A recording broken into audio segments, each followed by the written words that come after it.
Bismillahirrahmanirrahim. Innal hamdalillah nahmaduhu wa nasta'inuhu wa nastaghfiruh wa na'udzu billahi min shururi anfusina wa min sayyiati a'malina. Man yahdihillahu fala mudhillalah wa man yudlilhu fala hadiyalah. Wa asyhadu an la ilaha illallah wahdahu la syarikalah wa asyhadu anna Muhammadan 'abduhu wa rasuluh. Amma ba'd. Rabbi shrah li sadri wa yassir li amri wahlul 'uqdatam min lisani yafqahu qawli. Rabbi zidni ilma warzuqni fahma. Allahumma inna nas'aluka ilman nafi'a wa rizqan tayyiba wa amalan mutaqabbala. Assalamualaikum warahmatullahi wabarakatuh. Apa khabar muslimah sekalian? Alhamdulillah, hari ini kita berpeluang untuk menyambung pengajian kuliah duha kita yang tergendala berikutan penutupan masjid yang hampir 3 minggu. Jadi hari ini insya-Allah, bermula hari ini kita akan menyambunglah pengajian kitab Jami'ul Ulum wa Al-Hikam kita, dan hari ini kita akan masuk kepada hadis yang ke-29, iaitu berkenaan dengan amal yang menyebabkan masuk syurga, pada muka surat 267. Baik, hadis ini merupakan hadis yang begitu panjang, diriwayatkan oleh Muaz ibn Jabal radhiyallahu an, yang mana beliau pernah berjalan bersama dengan Nabi sallallahu alaihi wasallam. Dan dalam perjalanan ini beliau mengambil peluang untuk bertanya kepada Nabi sallallahu alaihi wasallam. Dan persoalan yang diajukan oleh beliau kepada Nabi ialah sebagaimana dalam buku kita kan di sini, iaitu beliau kata kepada Nabi, "Ya Rasulullah, akhbirni bi'amali yudkhilunil jannah wa yuba'iduni minan nar." Wahai Rasulullah, kabarkan kepada aku dengan amalan yang mana dengan amalan tersebut menyebabkan aku masuk ke dalam syurga dan juga menjauhkan aku daripada api neraka. Lalu Nabi SAW di sini, Nabi kata kepada dia, qala laqad sa'alta an azimin wa innahu layasirun ala man yasarahu Allah wa innahu layasirun ala man yasarahu Allah alaihi. Iaitu Nabi beritahu kepada dia, sesungguhnya engkau telah bertanya dengan sesuatu perkara yang begitu besar. Isunya besar di sini. Dan perkara ini akan dipermudahkan kepada siapa yang ingin Allah permudahkan bagi diri dia. Dan Nabi sebutkan amalan yang diminta oleh Muaz ibn Jabal itu tadi. Iaitu Nabi kata, ta'budullah la tusyriku bihi syai'a. Engkau menyembah Allah dan tidak mensyirikkan Allah dengan sesuatu apapun. Kedua, wa tuqimus salah, engkau mendirikan salat. Wa tu'tiz zakah, engkau menunaikan zakat. Wa tasumu Ramadan, engkau berpuasa pada bulan Ramadan. Wa tahujjul baita, dan engkau menunaikan haji ke Baitullah.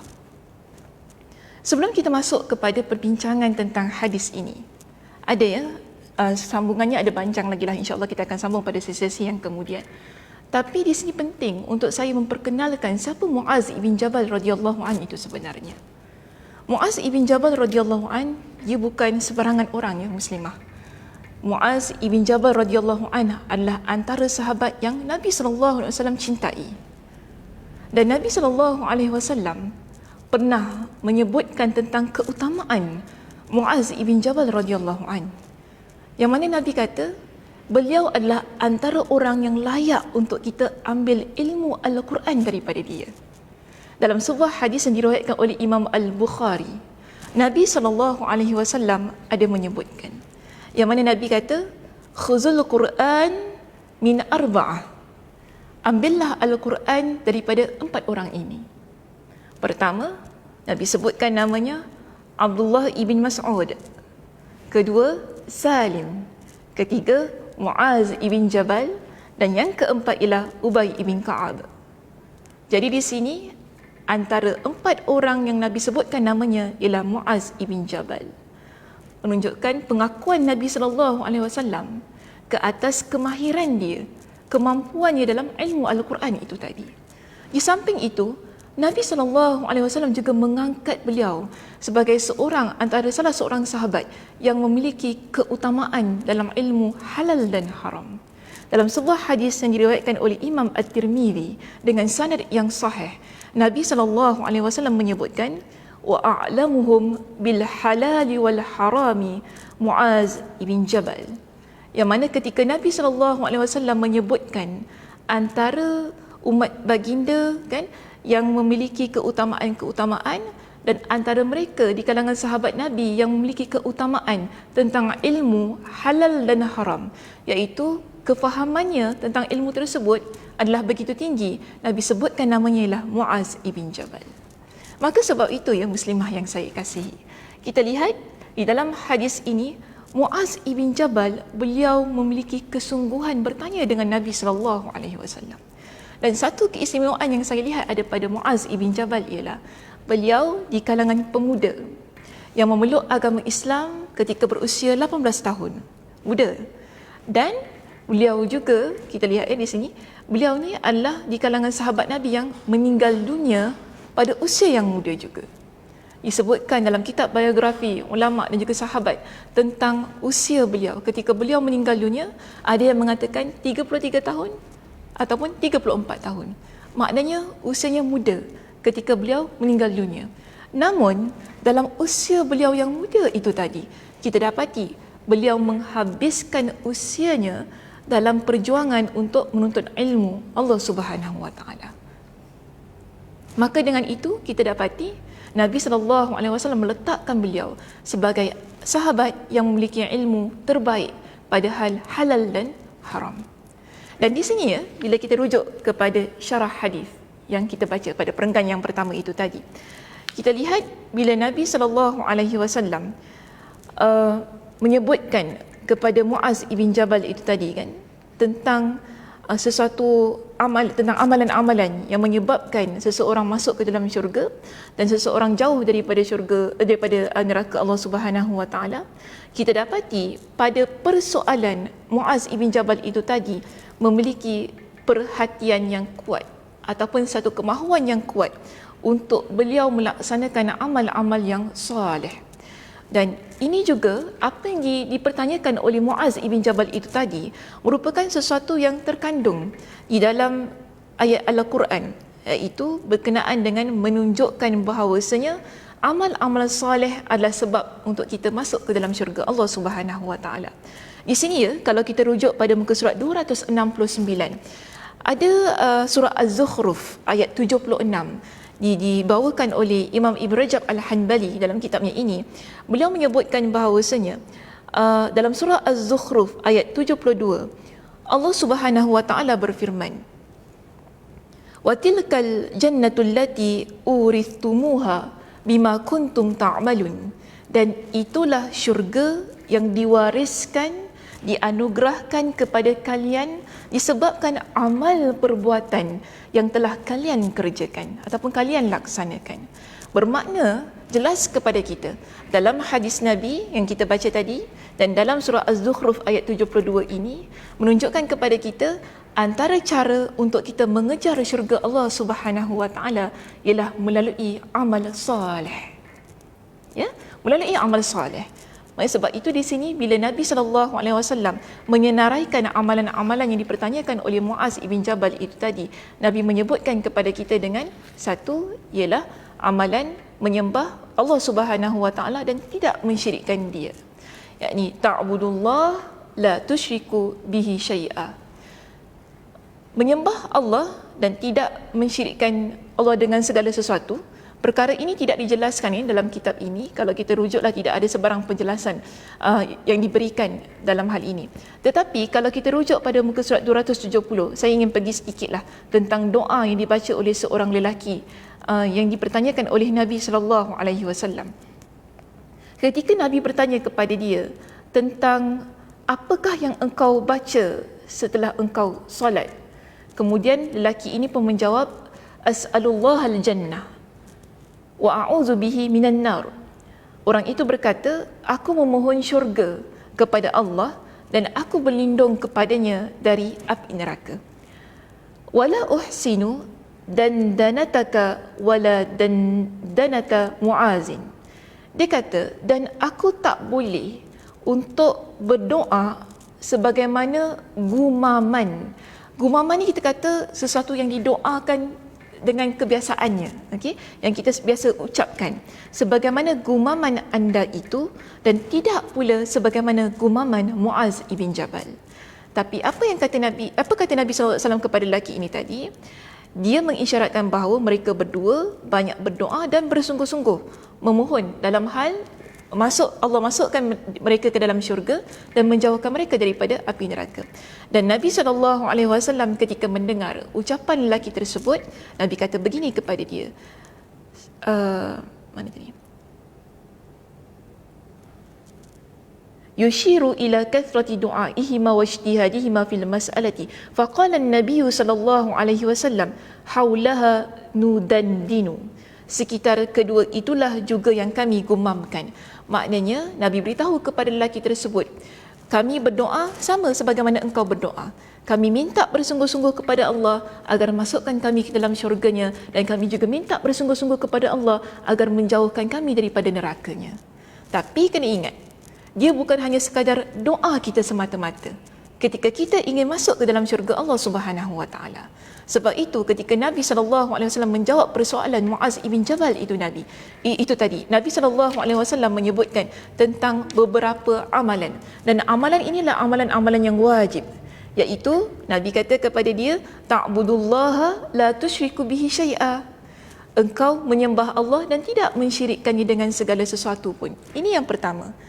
Kenapa ya muslimah, bila Nabi SAW menyebutkan tentang menyembah Allah Subhanahu Wa Taala, Nabi iringi ucapan itu dengan tidak mensyirikkan Allah dengan sesuatu pun. Sebab kita ni ramai yang menyembah Allah. Ramai antara kita yang solat, berpuasa, bayar zakat, bersedekah, mengesahkan Allah, tapi dalam keadaan tidak sedar kita mensyirikkan Allah Subhanahu Wa Taala. Itu problem kita kadang-kadang. Kita lakukan perbuatan mensyirikkan Allah itu tadi tanpa dalam keadaan yang kita sedari. Tapi kita solat, kita berpuasa, kita pakai tudung itu kan, kita nak jadi muslimah yang baik. Namun dalam masa yang sama, kita tetap melakukan perkara-perkara yang mensyirikkan Allah Subhanahu Wa Taala. Mungkin kita ada guna kan, kita jumpalah bomoh senah ke apa kan. Kita ambil tangkal daripada dia ke apa, dengan tujuan kita kata apa, Ustazah saya nak lindung cucu saya je Ustazah, tak ada masalah pun kan ni kan. Betul, tak ada masalah. Kita nak melindungi cucu kita kan, kata daripada kena jin ke, kena perbuatan sihir ke apa kan, boleh je. Tapi tak boleh kita menggunakan ataupun kita mengambil jalan ikhtiar yang mensyirikkan Allah Subhanahu Wa Taala. Nabi dah pesan kan dalam hadis yang lain, Nabi kata apa? Man ta'allaqa tamimatan faqad asyraka. Siapa yang menggantung tangkal, maka dia telah melakukan kesyirikan. So ramai antara kita yang lupa. Gantung tangkal ni maksudnya kita pakai kat tangan ke, kita gantung di leher kita, kita letak di atas pintu kita. Ini perkara-perkara yang kadang-kadang kita lupa ataupun kita tak sedar kita buat. Sebab itu dalam keadaan kita beribadah kepada Allah itu tadi, kita juga kena pastikan, adakah kita melakukan perbuatan-perbuatan yang mensyirikkan Allah Subhanahu Wa Taala? Sebab kita kena ingat, perbuatan mensyirikkan Allah Subhanahu Wa Taala, bila kita buat dan kita mati dalam keadaan tersebut, Allah tak ampun dosa tu. Allah tak ampun. Sebagaimana yang Allah sebutkan dalam surah An-Nisa ayat 48. Allah ingatkan kepada kita. Allah kata apa? Innallaha la yaghfiru ay yushraka bihi wa yaghfiru ma duna dzalika liman yasha. Sesungguhnya Allah tidak mengampuni perbuatan yang mensyirikkan dia dengan sesuatu apa pun. Tetapi Allah mengampuni perbuatan-perbuatan yang selain itu pada siapa yang dia kehendaki. Dan Allah tekankan dalam ayat ini, Allah tegaskan kepada kita, Allah kata apa? Wa may yusyrik billah, siapa yang mensyirikkan Allah, faqad iftara ithman azima.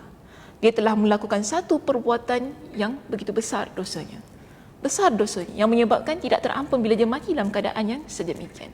Sebab itu Nabi SAW dalam sebuah hadis yang diriwayatkan oleh Imam Al-Bukhari, Nabi juga telah mengingatkan kepada kita tentang hal ini.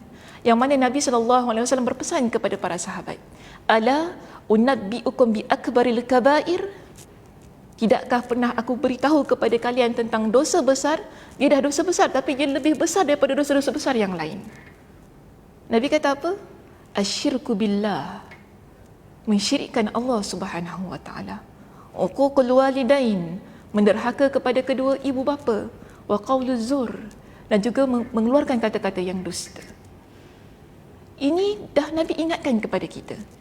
Sebab itu bila kita nak masuk syurga Allah itu tadi, kita nak kejarkan syurga Allah itu tadi, kita kena pastikan dalam keadaan kita beribadah kepada Allah, adakah kita ini dalam masa yang sama kita ada buat perkara-perkara yang menyebabkan kita mensyirikkan Allah?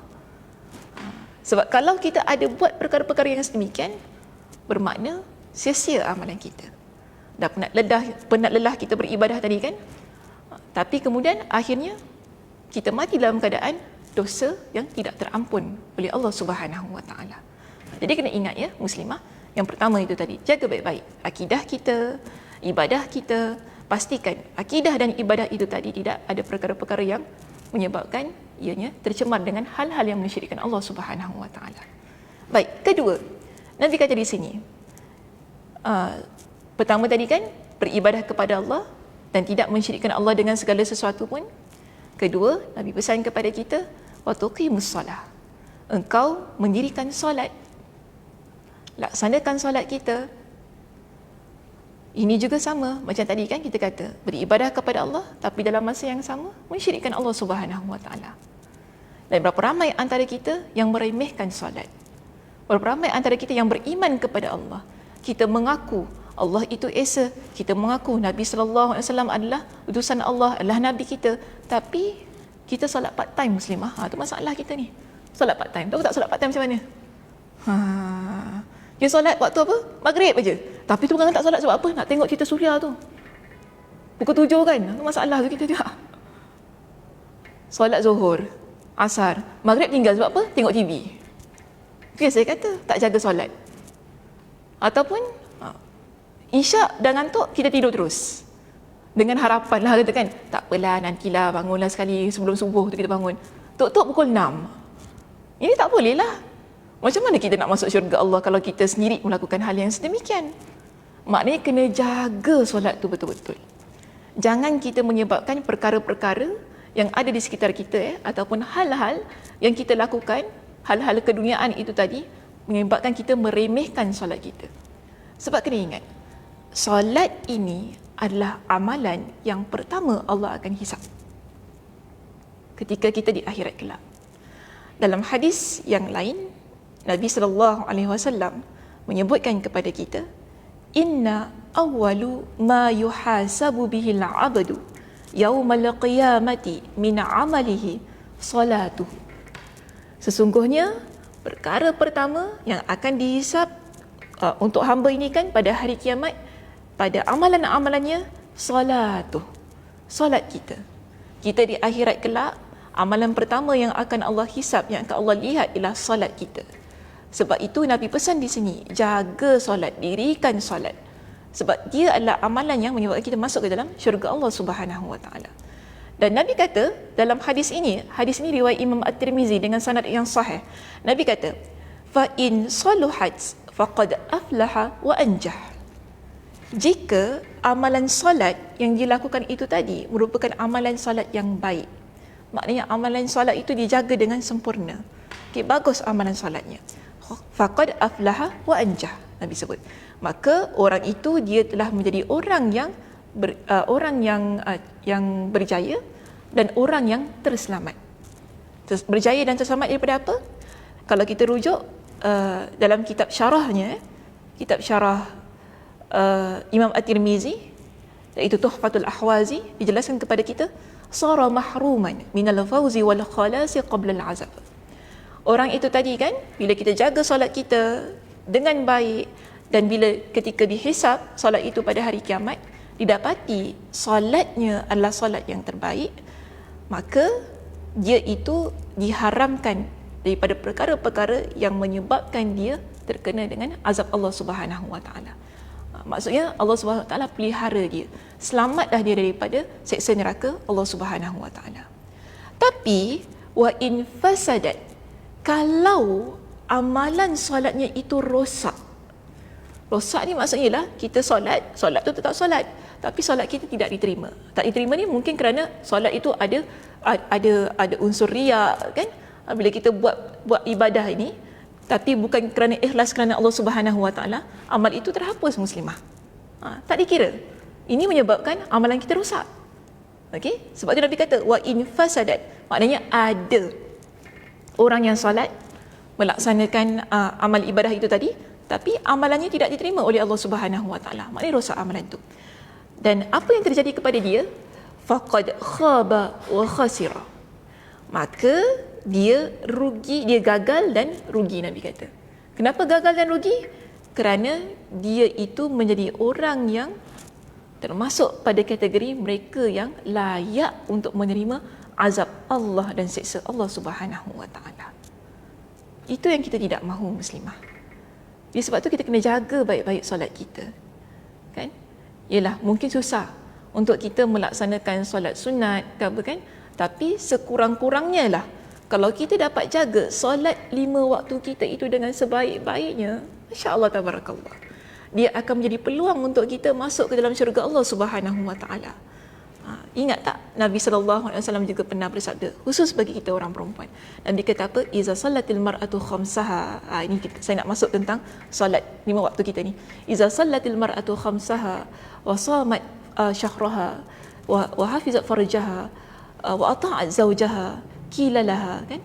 Bila seorang wanita dia solat 5 waktunya, solat 5 waktu ni, jaga solat 5 waktu, wa shamat syahraha, dia berpuasa pada bulan Ramadan, kemudian dia menjaga kehormatan dirinya, kemaluannya, kehormatan dirinya, dan taat kepada suaminya, akan dikatakan kepada dia nanti di hari kiamat, masuklah ke dalam syurga daripada pintu mana yang engkau kehendaki. Hadis riwayat Imam Ahmad dengan sanad yang sahih. Masuklah. Kita nak masuk pintu mana? Pintu syurga ni ada 8 ya muslimah. Kemudian kalau kita melaksanakan semua itu tadi, dan antaranya ialah kita menjaga solat 5 waktu kita, akan katakan kepada kita, masuklah ke dalam syurga Allah melalui pintu mana pun yang kita kehendaki. Kita boleh pilih. Dan ada pintu di dalam syurga itu nanti, namanya ialah babus salah, yang Nabi SAW sebutkan dalam hadis baginda, orang yang mana dia beramal ibadah dan dia merupakan ahli solah, nanti di hari kiamat do'iyah, dia akan dipanggil melalui sebuah pintu syurga yang namanya ialah babus salah, pintu solat. Jadi sebab itu kita ni kena jaga pintu tadi tu kan, supaya kita dapat betul-betul masuk dan dipanggil daripada pintu tersebut. Tapi ada juga orang yang dipanggil daripada kesemua pintu, ke 8 pintu. Sebab ketika Abu Bakar mendengar hadis Nabi SAW itu tadi, bila Nabi kata orang yang berjihad akan dipanggil daripada pintu jihad, orang yang berpuasa akan dipanggil daripada babur rayyan, iaitu pintu ar-rayyan, orang yang bersedekah akan dipanggil daripada pintu sedekah. Jadi Abu Bakar ni dia muskil. Dia tanya kepada Nabi, wahai Rasulullah, adakah di antara kita ni nanti kan di hari kiamat akan dipanggil daripada kesemua pintu tadi? Nabi kata na'am. Bahkan Nabi kata, aku mengharapkan engkau adalah salah seorang di antaranya, wahai Abu Bakar, yang akan dipanggil daripada kesemua pintu tadi. Maknanya tadi kan kita baca, bila Muaz ibn Jabal sebutkan kepada kita, tanyakan kepada Nabi tentang amalan yang boleh mendekatkan dia dengan syurga Allah dan menjauhkan dia daripada neraka Allah. Nabi kata, engkau beribadah kepada Allah dan tidak mensyirikkan Allah dengan sesuatu apapun, kemudian menunaikan solat. Lalu Nabi sebut juga, wa tu'ti zakah, engkau membayar zakat, menunaikan zakat, wa tasumu Ramadan, engkau berpuasa pada bulan Ramadan, wa tahujjal bait, dan engkau menunaikan haji. Kesemua amalan-amalan ini adalah amalan yang berkaitan dengan rukun Islam kita. Okay, rukun Islam kita yang wajib untuk kita laksanakan. Bermakna dalam agama kita, dia bukan hanya sekadar kepercayaan yang kita yakini dalam hati, tetapi kepercayaan kita yang kita yakini dalam hati itu tadi kan, yang mana kita percaya Allah itu esa, kita beriman kepada kitab Allah, kita beriman kepada para malaikat, kita beriman kepada hari kiamat, kepada qada dan qadar. Dia bukan hanya semata-mata kepercayaan kita, tapi bagaimana amalan kita untuk merealisasikan kepercayaan-kepercayaan yang ada dalam hati kita itu tersebut. bagaimana pengamalan kita? Sebab itu ketika Nabi SAW menjawab persoalan Muaz ibn Jabal itu tadi, Nabi sertakan dengan amalan-amalan yang wajib untuk kita laksanakan. Dengan amalan-amalan yang wajib ini, dia akan menyebabkan kita menjadi muslimah yang insya-Allah boleh menjaki syurga Allah Subhanahu Wa Taala itu tadi. Jika dilaksanakan amalan semua itu tadi kan dengan keikhlasan kepada Allah Subhanahu Wa Taala. Jadi saya nak akhiri kuliah kita pada sesi ini dengan satu pesanan. Saya nak kata begini. Kita ni kalau dalam hal-hal nak masuk ke dalam syurga Allah, dia merupakan satu perjuangan sebenarnya. Nak masuk ke dalam syurga Allah bukan setakat kita duduk, kita tunggu dan kita cuma berangan-angan saja. InsyaAllah saya masuk syurga Allah, bestnya masuk syurga Allah. Bukan begitu. Tetapi untuk masuk ke dalam syurga Allah, dia memerlukan pengorbanan dan perjuangan kita sepanjang hayat kita muslimah. Sepanjang hayat kita. Selama mana Allah Subhanahu Wa Taala berikan kepada kita dengan nyawa, dengan usia, dan pada masa itulah kita perlu berjuang untuk merebut syurga Allah tersebut. Dengan apa? Dengan amalan-amalan kita. Amalan-amalan soleh kita. Yang mana kan kalau kita rujuk tadi dalam surah Az-Zukhruf ayat 72, Allah dah pesan kepada kita, syurga itu diwariskan kepada kalian. Kerana apa? Disebabkan amal soleh yang kalian kerjakan. Maknanya kalau kita nak jadi orang yang digelar sebagai penghuni syurga, dia bukan dengan kita hanya sekadar duduk dan menanti. Tetapi kena ingat, usaha kita bagaimana? Apa yang kita lakukan untuk meraih syurga Allah itu tadi? Kalau kita dapat melaksanakan kesemua yang Nabi SAW sebutkan kepada Muaz ibn Jabal tersebut, itu dah cukup, Masya Allah, Tabarakallah. Alhamdulillah muslimah. Kalau kita dapat usaha itu kan tadi kan, perkara-perkara yang Nabi katakan kepada dia, maknanya kita ni dah berusaha. Tapi jangan putus asa dalam usaha itu tadi kan. Jangan cepat putus asa. Sebab kita kena teruskan usaha tersebut sepanjang hayat kita. Sebab jika kita meninggalkan perjuangan ini, akhirnya kita akan jadi orang yang rugi, dan kita nanti di hari kiamat akan menjadi orang yang berada pada penyesalan yang tidak berkesudahan. Baik, itu saja untuk hari ini. InsyaAllah kita akan sambung pada minggu hadapan sebab hadisnya ada panjang lagi ya. Kita belum habis lagi bincangkan tentang hadis kita yang ke-29. Ada lagi amalan-amalan yang Nabi SAW sebutkan. InsyaAllah kita akan sambung pada sesi yang kemudian. Saya tutup untuk sesi hari ini, saya tutup dengan tasbih kafarah.